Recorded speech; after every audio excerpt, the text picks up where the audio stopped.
राधे राधे दोस्तों। आज की कहानी मैं एक व्यापारी की लेके आई हूँ जिसका मित्र उसे धोखा दे देता है। बहुत समय पहले पहाड़ों की तलहटी में बसे नगर में एक सौदागर रहता था। उसका बड़ा नाम था। नगर के प्रभावशाली लोग उसके मित्र थे। वे उसके कारोबार में उसकी मदद करते थे और वह अपनी चीज़ें घोड़ों पर लाद कर छोटे छोटे नगरों और आसपास के क्षेत्रों में भेजा करता। उसकी पत्नी बहुत भली थी। वो लोगों की चहेती थी क्योंकि उसका स्वभाव बहुत अच्छा था और वह बहुत सुंदर भी थी। एक दिन सौदागर ने अपनी प्रिय पत्नी से कहा कि वह दूसरे देश की यात्रा करना चाहता है ताकि उसका कारोबार और बढ़े। पत्नी ने हाँ कर दी। फिर उसने अपने मित्रों से कहा कि वो पहाड़ी क्षेत्र से बाहर जाएगा और व्यापार बढ़ाएगा। अपना सामान भी ले जाएगा और वहाँ की खास चीज़ें लाकर वहाँ अपने नगर के लोगों से बेचेगा। मित्रों ने भी हाँ कर दी।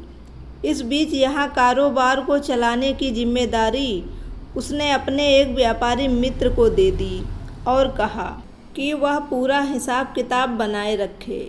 जो भी मुनाफा हो वह उसकी पत्नी को दे दिया करे। मित्र मान गया। एक सप्ताह के बाद सौदागर अपने एक नौकर और घोड़ों पर सामान रखवाकर अपनी यात्रा पर निकल गया। उसकी यात्रा लंबी थी और कठिन भी। खैर, नदी नालों और दुर्गम रास्तों को पार करता हुआ वह प्रवरसेन के क्षेत्र में पहुंचा, जिसका राज्य नर्मदा तक फैला था। वहाँ व्यापार की असीम संभावनाएं थीं। वह वहाँ रुका और अपने परिश्रम तथा योग्यता से क्रय विक्रय के काम में व्यस्त होकर नाम कमाने लगा। कुछ ही समय में उसने खूब सारा धन कमा लिया। इधर इसका मित्र उसका कारोबार हड़पने के उद्देश्य से षड्यंत्र रचने लगा। वो ना तो सौदागर की पत्नी को मुनाफे का पैसा ही देता, ना कोई हिसाब किताब रखता। सौदागर की पत्नी ने दीवान के पास जाकर शिकायत की। उससे उसकी पत्नी का मित्र और भी खफा हो गया। उसने सौदागर की पत्नी पुष्पवती को मारने की योजना बनाई, क्योंकि उसके जीवित रहते वो सारा कारोबार हड़प नहीं सकता था। उसने अपने खास नौकर को गुप्त रूप से बुलाकर पुष्पवती को नदी में डुबोने की युक्ति बताई। उसने अपने नौकर से कहा कि जब वह सुबह सुबह नदी के पास के देवी मंदिर में पूजा के लिए जा रही होगी, तब वह उसे बाढ़ से उफनती नदी में किसी तरह फेंक दे। नौकर मौके की तलाश में था और ज्यों ही पुष्पवती मंदिर से आकर घाट पर सूर्य नमस्कार करने लगी तो उसने पीछे से आकर उसे जोर का धक्का दिया। पुष्पवती चिल्लाई, पानी में गिरी और पानी के बहाव के साथ बह चली। एक मांझी से सेतुबंध के पास अपनी नौका बांधने के लिए आ रहा था। पुष्पवती डूबने ही वाली थी कि मांझी ने पानी में तैरते उसके बाल पकड़ लिए, ऊपर खींचा और नाव में रख लिया। शायद पुष्पवती के शरीर के अंदर पानी घुस गया था। वह सांस नहीं ले पा रही थी। मांझी ने बेसुध सी महिला को अपने घर की ओर ले जाना चाहा ताकि उसका इलाज करा सके, मगर जब उसके हाथों और गले में आभूषण देखे तो वो समझ गया कि यह महिला जरूर किसी धनवान घर की है। कौन है, लेकिन इसको बचाना तो होगा। मांझी नाव को अपने गांव की तरफ ले जाने लगा। गांव के पास पहुंचते ही उसने नाव किनारे से बांध दी और कंधे पर उठाकर इस महिला को अपनी झोपड़ी में ले गया। अपनी पत्नी को पुकारने लगा। उसकी पत्नी भागती भागती आई। कौन है, किसकी लाश उठा लाए हो? पत्नी ने कहा, ना जाने कौन है, मैंने डूबते देखा। पानी में सिर्फ इसके बाल नजर आ रहे थे। मुश्किल से नाव में खींच पाया। इसका मतलब इसके फेफड़ों में पानी भर गया है। बचेगी या नहीं, शायद सांस अभी रुकी नहीं है। दोनों ने मिलकर उसकी गर्दन टेढ़ी करके पानी निकालने की कोशिश की। मांझी की पत्नी महिला के मुख से सांस देने लगी। पुष्पवती पुनर्जीवित सी होने लगी। दोनों ने उठाकर उसे बिस्तर पर लिटाया और उसके शरीर को गर्म रखने की कोशिश की। मांझियों की बस्ती में सब जान गए कि एक डूबती महिला को बचाया गया। कुछ दिनों में पुष्पवती स्वस्थ हो गई। उसने मांझी और मांझी की पत्नी को बताया कि वह कौन है और उसके पति का मित्र कैसे कैसे षड्यंत्र रचने लगा है। इस पर मांझी की पत्नी बोली कि पुष्पवती के पति के लौटने तक उसे उनके साथ ही रहना चाहिए। नगर में जाना सुरक्षित नहीं है, इसलिए पुष्पवती उनके साथ ही रहने लगी। वह उनका धन्यवाद देती थकती नहीं थी। वह उनके काम में हाथ बटाने लगी। कभी चप्पू ठीक करती, कभी खाना बनाने में सहायता करती और कभी गेहूं पीसने चक्की लेकर बैठती। एक दिन वह झोपड़ी के बाहर चटाई पर बैठकर एक कपड़ा बिछाकर गेहूं पीस रही थी कि वहां से गांव का सरदार घोड़े पर आया। उसने जब पुष्पवती का सुंदर रूप देखा तो घोड़े से उतर गया और उसके समीप आया। तुम यहाँ की तो नहीं लगती हो। हाँ, मैं कहीं दूसरी जगह से आई हूँ। तुमने मांझी से ब्याह किया है क्या? नहीं, तो तुम सरदार की रानी बनोगी। उसने उसका हाथ पकड़ लिया और घोड़े पर बिठाने लगा। पुष्पवती चिल्लाई। अंदर से मांझी की पत्नी बाहर आ गई। वह सरदार के पास आई और कहा, सरदार, इसे छोड़ दीजिए, ये एक भली औरत है, तभी तो लेकर जा रहा हूँ। यह कहकर सरदार ने घोड़ा भगाया और कुछ ही देर में ओझल हो गया। सरदार का घर छोटी पहाड़ी पर था।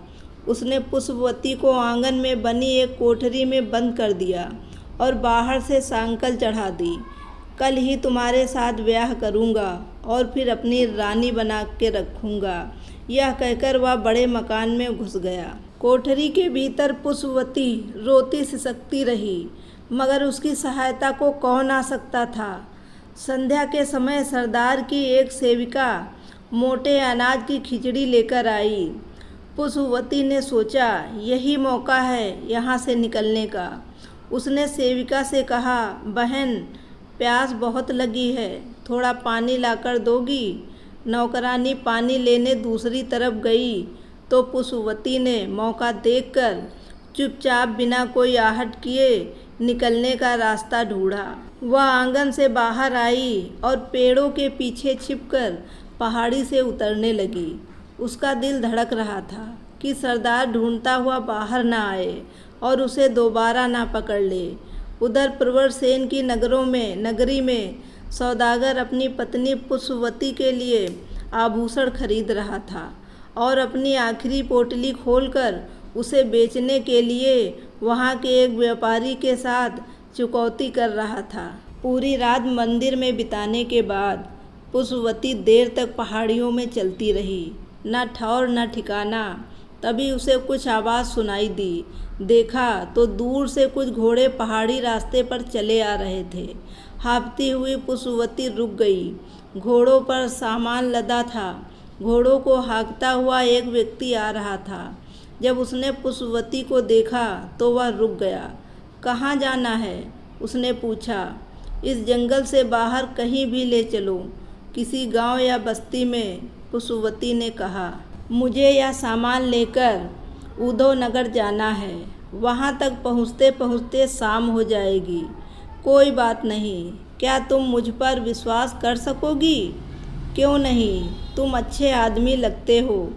तुम भी भली औरत लग रही हो, मगर दुखियारी सी हो। हाँ, आओ बैठो इस घोड़े पर। इसकी पीठ पर सामान कम है। ठीक है भाई, तो बहन मुझे अपनी व्यथा कथा सुनाओगी? हो सकता है मैं कुछ मदद कर सकूं। क्यों नहीं? पुष्पवती घोड़े पर और वह व्यक्ति घोड़े की लगाम पकड़कर पैदल उस सकरे रास्ते पर ध्यान से जा रहा था और उसी स्त्री की व्यथा सुन रहा था। श्रमिक घुड़सवार ने घोड़े रोके और एक छायादार वृक्ष के नीचे बैठकर बाजरे की रोटियां पुष्पवती को दी। बहन, इसमें बस ये रोटियां ही हैं, मैं यही खाता हूँ। तुम भूखी लग रही हो। भूखी पुष्पवती को वे सूखी रोटियां किसी दावत से कम ना लगीं। उन सूखी रोटियों में स्वाद था और ताकत भी। रोटी खाकर पुष्पवती तृप्त भी हुई और संतुष्ट भी। बहन, मैं तो उधोनगर पहुंचकर सामान उतरवाकर घोड़ा को घुड़साल में रखूँगा। फिर घोड़े वालों के लिए बने विवर में सो जाऊँगा। बाकी घुड़सवार भी वहीं आकर सो जाते हैं। फिर अगले दिन अपने अपने घरों को चले जाते हैं। उस विश्राम गृह के सिवा वहाँ कोई धर्मशाला नहीं है। वहाँ एक मठ है जहाँ साधु तथा सन्यासी रहते हैं, तो तुम मुझे वहीं पर छोड़ देना। यह कहकर वह घोड़े की तरफ आई और दोनों ने आगे की यात्रा प्रारंभ की। प्रवरसेन के क्षेत्र से निकलने की तैयारी में जुटा सौदागर बहुत ही उत्सुक था कि उसे अब वापस घर जाना है और अपनी पत्नी से मिलना है। उसने सोने की मोहरें एक थैली में रखी, रेशम और पाट के कीमती वस्त्र अलग से रखे तथा वहाँ के व्यापारी को धन्यवाद देता हुआ अगले दिन सुबह सुबह अपने देश लौटने की तैयारी करने लगा। मठाधीश ने एक सन्यासिन से कहा कि वह पुष्पवती को सभी नियम बताए और अपने सदन में ले जाए, जहाँ और भी सन्यासिनें रहती हैं। पुष्पवती सन्यासिन के साथ साथ मठ के साथ बने मकान में गई। उसे वहाँ सभी स्त्रियाँ दीपक की रोशनी में कोई धार्मिक ग्रंथ पढ़ती हुई नजर आई। सन्यासिन ने पुष्पवती को गेरुए वस्त्र पहनाए और एक विशाल कक्ष में बाकियों के साथ रहने की जगह दे दी। सभी सन्यासिन उस कक्ष में सोती और ध्यान करती थी।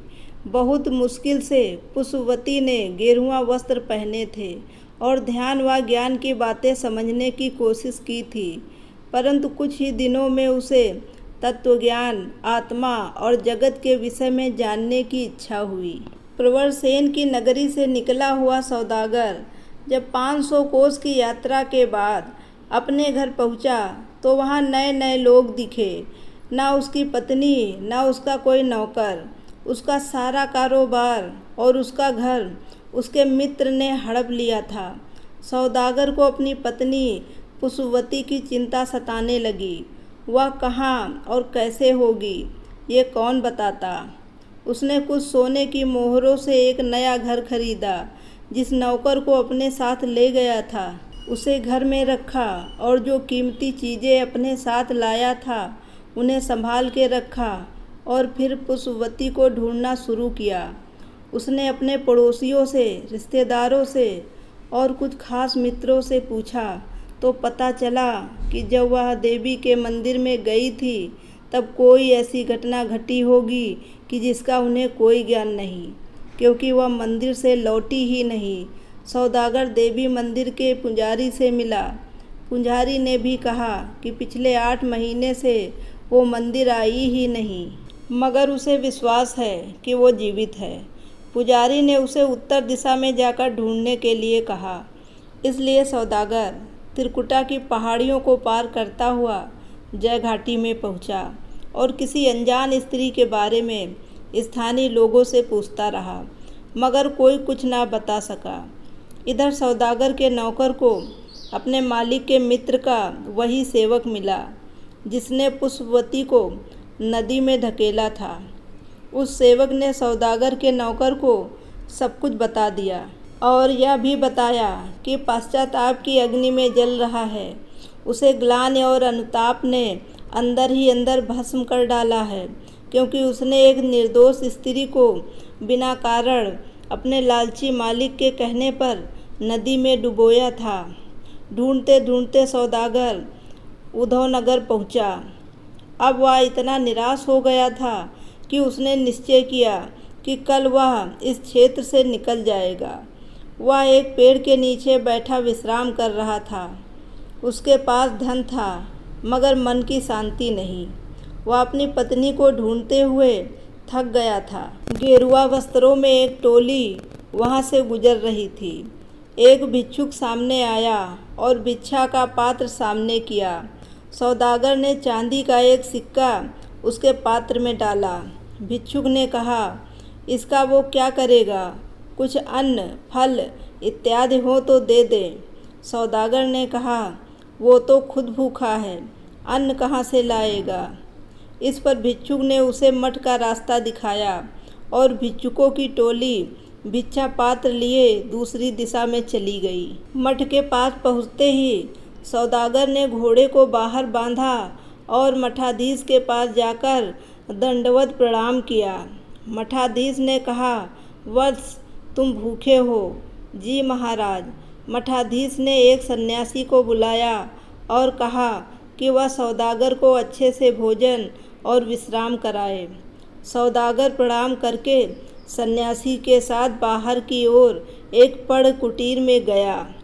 दोपहर के बाद जब सौदागर बाहर बंधे अपने घोड़े की रस्सी खोल रहा था, तब पुष्पवती ने अपने पति को देख लिया। समझ गई कि उसका पति उसे ढूंढते ढूंढते यहाँ तक आया है। वह भागती हुई सन्यासिन के पास गई और उसे बताया कि उसका पति बाहर है।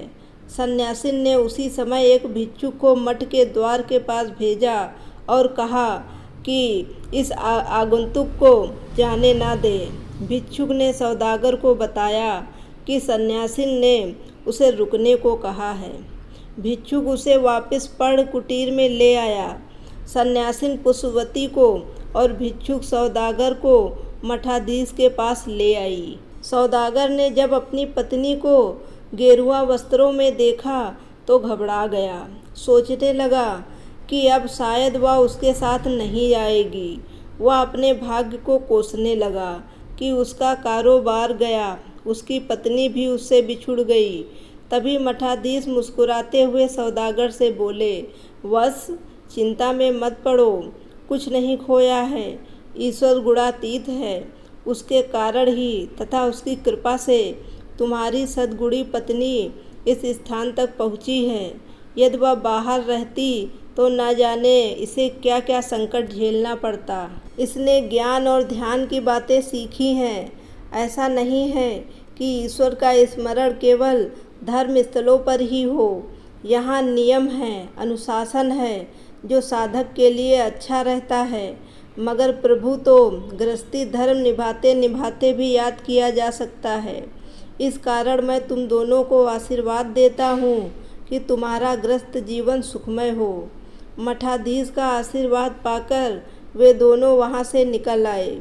घर पहुँचते ही जब सौदागर के नौकर ने अपनी मालकिन को देखा तो उसे यकीन नहीं हुआ। उसने उनको सेवक से मिलने की बात बताई। सेवक को पकड़ा गया और कोतवाल के पास ले जाया गया। उसने कोतवाल को सब कुछ साफ साफ बताया। सौदागर के मित्र को भी कोतवाल ने पकड़कर फिर दोनों को राजा के पास प्रस्तुत किया। राजा ने दोनों को मृत्युदंड की सज़ा सुनाई। सौदागर को उसका पुराना घर और उसका कारोबार लौटाया गया। पुष्पवती अपने पति के साथ वापस अपने पुश्तैनी घर में आ गई। नौकरों और रिश्तेदारों ने उनका स्वागत किया। सौदागर ने घर में प्रवेश करने से पहले 7 घोड़ों पर अनाज, दालें इत्यादि लदवाकर अपने चहेते नौकर को इस सामान के साथ उद्धव नगर के मठ में भेजा और कहा कि उस भिक्षुक को ढूंढ लेना जिसने भिक्षा मांगी थी। उससे कहना कि तब मेरे पास अन्न था ही नहीं तो मैं भिक्षा पात्र में क्या डालता। नौकर ने अपने मालिक के आदेश का पालन करते हुए उद्धव नगर की ओर प्रस्थान किया। उसके बाद पुष्पावती अपने पति के साथ अपने घर में सुखी जीवन बिताने लगी। दोस्तों, पूरी कहानी सुनने के लिए आपका बहुत बहुत धन्यवाद। अगर कहानी पसंद आई हो तो इसे लाइक और शेयर ज़रूर करिएगा और अच्छी अच्छी कहानियाँ सुनने के लिए मेरे चैनल को सब्सक्राइब ज़रूर करें। Thank you very much.